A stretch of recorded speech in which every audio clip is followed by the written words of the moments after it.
CPM-ന്റെ വേദി എന്നുള്ള നിലയിലല്ല, ഇതൊരു വിമൻസ് റെസിസ്റ്റൻസ് എന്നുള്ള രീതിയിലാണ് ഈ ഒരു പരിപാടി അവതരിപ്പിക്കുന്നത്, ഇവിടെ സംഘടിപ്പിക്കുന്നത്. അപ്പോൾ സ്ത്രീകൾക്ക് നേരെ ഉണ്ടാവുന്ന അതിക്രമങ്ങൾ, അതുപോലെ തന്നെ സൈബർ അറ്റാക്കിനൊക്കെ എതിരെയുള്ള ഒരു പരിപാടി എന്നുള്ള രീതിയിലാണ് ഞാൻ പങ്കെടുത്തത്. അല്ലാതെ CPM എന്നോ അങ്ങനെ അതിന് പാർട്ടി ബേസിലല്ല പങ്കെടുത്തത്. പക്ഷെ തീർച്ചയായിട്ടും സ്ത്രീകൾക്ക് വേണ്ടി പ്രതിരോധം തീർക്കുമ്പോൾ അതിൽ ഭാഗമാകണം, സ്ത്രീപക്ഷത്തിൽ നിന്ന് സംസാരിക്കണം എന്നൊരാഗ്രഹം ഉണ്ടായിരുന്നു. അപ്പോൾ അതിനൊരു വേദി ഇങ്ങനെ കിട്ടിയപ്പോൾ വന്നു.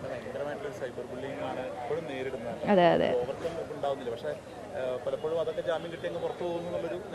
അതെ അതെ ശരിക്കും പറഞ്ഞാൽ ഞാൻ അതിനെക്കുറിച്ച് ഇവിടെ സംസാരിച്ചായിരുന്നു. അതായത് സൈബർ നിയമങ്ങൾ കുറച്ചും കൂടി കർശനമാക്കേണ്ട ഒരു കാര്യമുണ്ട്. കാരണം ഒരു കൊലപാതകം പോലെ, ഒരു റേപ്പ് പോലെയൊക്കെ ഒരു പ്രശ്നമല്ല എന്ന് പറയുമെങ്കിലും ഇത് അനുഭവിക്കുന്ന വ്യക്തികളുടെ മാനസിക സംഘർഷം അല്ലെങ്കിൽ മാനസിക അവസ്ഥ എന്ന് പറയുന്നത് വളരെ വലുതാണ്.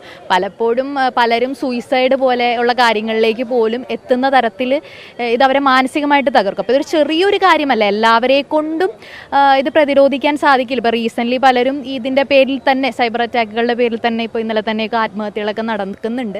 അപ്പോൾ അതുകൊണ്ട് ഇതിനെ കുറച്ചും കൂടി സൈബർ രീതിയിൽ കുറച്ചും കൂടി ലോ ഒന്നും കൂടി ഒന്ന് കടുപ്പിക്കണം, നിയമങ്ങൾ കർശനമാക്കണം എന്നുള്ളതാണ് എനിക്ക് തോന്നുന്നത്. അല്ലാതെ പങ്കിട്ടതോടുകൂടി തന്നെ വീണ്ടും അത് മറ്റൊരു രീതിക്ക് ഒരു സൈബർ ബുള്ളിങ് ആവുമെന്ന് കരുതുന്നുണ്ടോ? അങ്ങനെ ഒരു സംസാരം ഉണ്ടായിരുന്നു പ്രസംഗത്തിൽ. ഞാൻ അങ്ങനെ ചെറുതായിട്ട് ചിന്തിക്കുന്നുണ്ട്. കാരണം നമ്മൾ ഇങ്ങനെ മറ്റൊരു പാർട്ടിയുമായി ചേർന്ന് നടത്തുന്ന ഒരു ഗൂഢാലോചനയാണെന്നുള്ള തലത്തിലേക്ക് വരും എന്നുള്ളൊരിതുണ്ട്.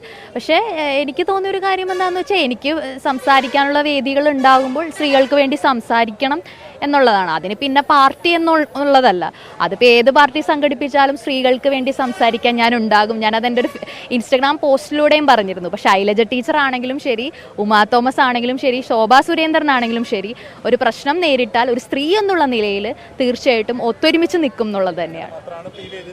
അതുപോലെയാണ് ഈ വേദിയിൽ വന്നത്. അല്ലാതെ പ്രത്യേകിച്ചൊരു രാഷ്ട്രീയം എന്ന് ചിന്തിച്ചിട്ടല്ല ഈ വേദിയിൽ വന്നത്.